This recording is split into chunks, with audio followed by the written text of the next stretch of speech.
2006 সালের 12 সেপ্টেম্বর ও জন্মগ্রহণ করে। অত্যন্ত মেধাবী, সুদর্শন, অনেক সাহসী আমাদের বাচ্চা ছিল এবং অনেক প্লেফুল, অনেক উৎফুল্ল, মানে কোনো কিছু নিয়ে খুব মানে প্রাণস্পন্দন ছিল ওর জীবনে, মানে সব কিছু নিয়েই ও খুব উপভোগ করতে পছন্দ করতো জীবনটাকে। অনেক সবাই দেখে বলতো যে মানে সবসময় হাসি খুশি, সবসময় খেলাধুলা, এরকম। তো আমি যেহেতু শিক্ষক, ছোটবেলা ওকে পড়ানোর সুযোগ হয়েছে। ওর যখন 2-3-তে পড়তো, ছোট ছোট অনুচ্ছেদ বা প্যারাগ্রাফ বলতো, জানো না আমি একবার পড়লে মুখস্থ হয়ে যায়। আমিও দেখতাম যে ওর পাশে আমি অন্যান্য বাচ্চাকে পড়ালে ও সবার আগে ওটা শিখে ফেলতে পারে। বিজ্ঞান নিয়ে ওর খুব আগ্রহ ছিল, বিজ্ঞানী হতে চাইতো বড় হয়ে। জীবনের আদর্শ আসলে আমরা একসাথে, মানে আমাদেরটা দেখেও বড় হয়েছে, তো অনেক গল্পে, অনেক কিছুতে বোঝা যেত আসলে অনেক সাহসী, দেশের প্রতি যে মমত্ববোধ একদম খাঁটিই ছিল ওর। তারপরে সততা ওর মধ্যে আমি দেখতাম যে মানে খুব অনেস্টি ব্যাপারটা খুব প্রখর ছিল।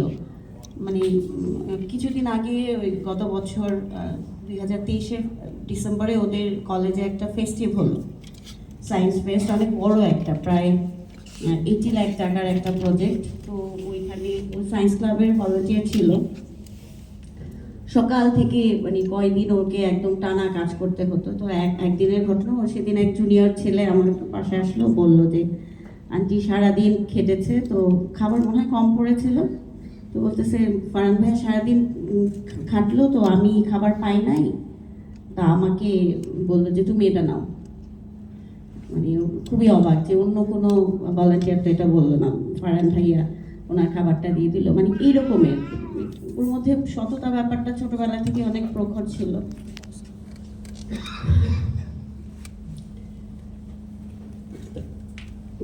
এই আন্দোলনের শুরুর দিকে তো আমরা সবাই ফেসবুকের মাধ্যমে দেখছি বা এরকম কিছু।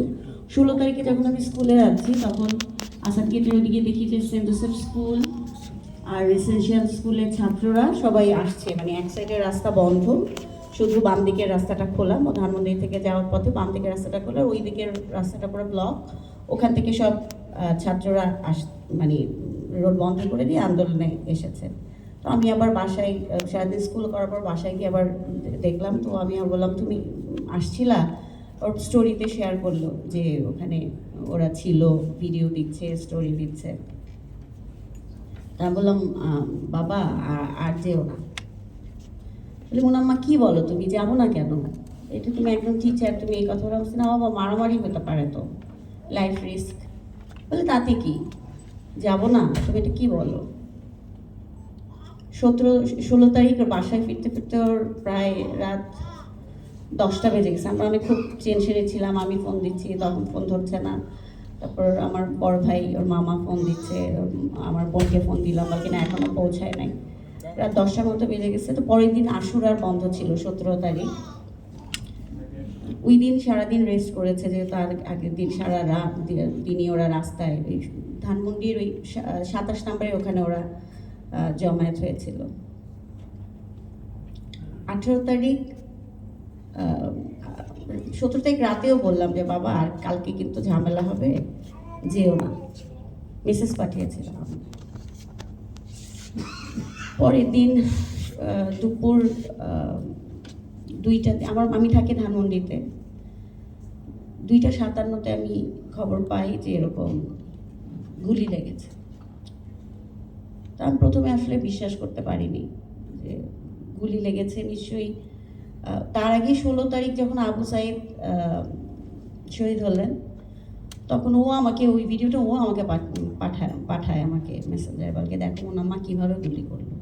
আমি সেটাই তো, মানে এটা তো আসলে বিশ্বাসযোগ্য না। তো 18 তারিখ যখন আমি শুনলাম যে গুলি লেগেছে, মানে আমি আসলে জাস্ট মানে ভাবছি যে কোনো মিস ইনফরমেশন, এটা কিভাবে গুলি কিভাবে লাগে, মানে ওরা তো নিরস্ত্র, আমি যতদূর জানি সব ফ্রেন্ডরা একসাথে 27 নম্বরে আসার কথা, বা ওই দিন যে ও আসবে আমরা তো সব মানা করে দিছি। ও ঘুমাচ্ছিল, ও আসলে ঘুমাচ্ছিল। ওর একটা ফ্রেন্ড 11টার দিকে ফোন দেয় যে কিরে আসবি না, আমরা তো এখানে। উঠে কোনো মতে নাস্তা করে আমার বোন বলল যে আজকে যেও না, আজকে তো অবস্থা নাকি ভালো হবে না, সবাই বলছে তোমার মামা মানা করলো, খালামানি মানা করেছে, আজকে যেও না। বলছে না আমি যাবো, আমার কিচ্ছু হবে না, আই উইল ব্যাক। ওই যে বাসা থেকে বের হলো। আর তবে সেদিন তো আসলে ইয়েও ছিল না, গাড়ি টাড়িও ছিল না, হেঁটে সে বেইলি রোড থেকে ধানমন্ডি পর্যন্ত হেঁটে হেঁটে আসলো। তো এসে ওর যে বন্ধুদের সাথে, ওদের জুনিয়র ছিল কিছু, তার আগেই কিছু আহত যারা দেখেছে আর কি বলেছে যে আমরা দেখলাম যে ওর কলেজের একজন শিক্ষক ওদের শুনে আবার নিতেও আসছিল যে তোমাদের এখানে থাকা দরকার না, আজকে তো মানে আজকে খুব বাজে হবে, সিচুয়েশন উইল বি ওয়ার্স্ট, চলো। তো নাকি বলছে, বলকে আমি দেখে আসলাম যে সানগ্লাস পরা, সবাইকে টুথপেস্ট লাগিয়ে দিচ্ছে, পানি দিচ্ছে, স্যালাইন দিচ্ছে, ভলান্টিয়ার কাজগুলো করছে আর কি, যারা এর আগে আহত হলো, যে মিছিলে ধাওয়া খেয়েছে, স্পিনটা লেগেছে। এটা একটার দিকের ঘটনা। স্যারটা পরে চলে গেছে, কিছু কিছু বাচ্চা, কলেজের বাচ্চারা, ওরা আবার ব্যাকও করলো। আর ওর গুলি লাগে সম্ভবত, আমরা বিভিন্ন মানে মাধ্যম থেকে খবর পেয়ে জানতে পারি 2টা থেকে সোয়া 2টার মধ্যে। আর আমি খবর পাই 2:57-তে। হসপিটাল থেকে প্রথমে ওর বাবাকে ফোন দেওয়া হয়, তারপরে আমার ভাই আমাকে ফোন দেয়। তো ওই যে যেটা বলছিলাম যে আমি আসলে বিশ্বাস করিনি যে কীভাবে গুলি লেগেছে, এটা নিশ্চয়ই মিস ইনফরমেশন, মানে এটা হতে পারে না আর কি। পরে যখন হসপিটালে পৌঁছলাম, ওকে সিটি হসপিটালে নিয়ে যাওয়া হয়েছিল, 27 নম্বর থেকে ওটাই নিয়ারেস্ট হসপিটাল ছিল। তো আমি কি আর পাইনি ওকে, হি ওয়াজ ডেড। তো ডক্টরের সাথে কথা বলে যেটা বুঝলাম যে ওনারা ইমার্জেন্সিতে মনে হয় 2টা নিঃশ্বাস নিয়েছিল, আর আইসিইউ ওই লিফট দিয়ে আইসিইউতে তুলতে তুলতে বলছে আর লিফটেও হয়তো ওর প্রাণটা ছিল না।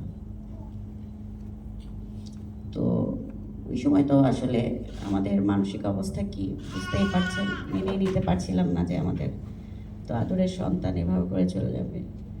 পরের বন্ধুরা যেটা বলল যে আমার সন্তান, আমার বাচ্চা বীরের মতোই আসলে প্রাণটা দিয়েছে। আমি আগে যেমন পড়তাম না বিভিন্ন মুক্তিযুদ্ধের শহীদরা কিভাবে প্রাণ দিয়েছে, বললো যে ও যখন এরকম ধাওয়া পাল্টা ধাওয়া হচ্ছে তখন 27 নম্বরে ওরা এক পাশে ছিল, ওই পাশে ছিল পুলিশ আর কিছু হয়তো অন্য রাজনৈতিক কর্মীদের দলের লোকজন ছিল হয়তো। তো বললো যে আন্টি বারবার ধাওয়া দিচ্ছে, আমরা একটা সময় আমরা গলির ভিতরে ঢুকে গেছি, গোলাগুলি হচ্ছিল যখন, তো বলতেছে ও আর আসে নাই।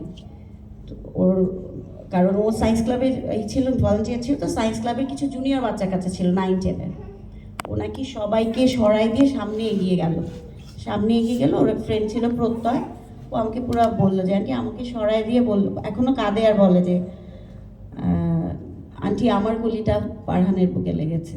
ও আমাকে সরিয়ে দিয়ে সামনে গেল, জাস্ট 15 থেকে 20 সেকেন্ডের মধ্যে পড়ে গেল। 2টা গুলি হার্টের মধ্যে, 2টা গুলি একদম এইম করে, এরকম না যে গোলাগুলি হয়েছে, গুলি ছোড়া হয়েছে, একদম এইম করে। কিভাবে পারে আমার এতটুকু বাচ্চা, আমার 17 বছর 10 মাসের বাচ্চার গায়ে, নিরস্ত্র বাচ্চা, শান্তিপূর্ণ আন্দোলনে তারা যোগ দিয়েছে, হাতে কিচ্ছু নাই, সেই বাচ্চার গায়ে বুকের হার্টের মধ্যে 2টা গুলি। ডক্টর আমাকে এটাই বললো যে অন্য কোথাও হলে বলতেছে আমাদের তো ম্যাম কিছু করার ছিল না, মানে ওকে পেয়েছি আমরা, সময় পাইনি। I was consulted with senior doctors city হসপিটালে। তো সাথে সাথেই পড়ে যায়, দেখে, তখন ওরা বন্ধুরা নিয়ে হসপিটালে নিয়ে যায়। আমার বাচ্চা কি বুঝেছিল যে এইভাবে গুলি লাগবে এবং ও বাসায় ফিরতে পারবে না?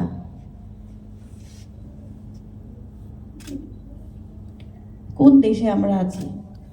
এতটুকু বাচ্চারা এত নিরপরাধ, নিরস্ত্র, শান্তিপূর্ণ আন্দোলনে তারা গিয়েছে, তারা যে বাসায় ফিরতে পারবে না আমরা কি বুঝেছি?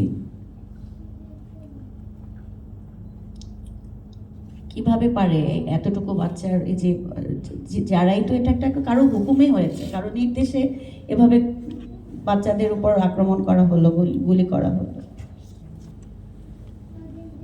আমরা আসলে, আমাদের তো আসলে হারানোর কিছু নাই, উই হ্যাভ লস্ট এভরিথিং। আমাদের জীবনেই শক্তি 90% আমরা হারিয়ে ফেলেছি। আমরা আসলে যতদিন বেঁচে আছি, আমরা শুধু এই জন্য হয়তো বেঁচে আছি যে আমরা এর বিচার যাতে দেখে যেতে পারি। যে অন্যায়ভাবে হাজারো ছেলে পেলে বা মানুষজন, দেশের সাধারণ মানুষ, নিরস্ত্র মানুষ যেভাবে প্রাণ দিয়েছে, আমরা আসলে এটার বিচার যেন দিয়ে দেখতে পারি। এখন আমাদের আসলে একটাই মনোকামনা বলেন, মনোবাসনা বলেন, এতটুকুই আমরা চাই। সব শহীদদের, সব ভিকটিম যারা আছে, হতাহত, সব কিছুর বিচার যেন আমরা দেখে যেতে পারি, এতটুকুই আমাদের এখন শহীদ পরিবারের এতটুকুই আশা এবং এটাই চাওয়া আমাদের। ধন্যবাদ।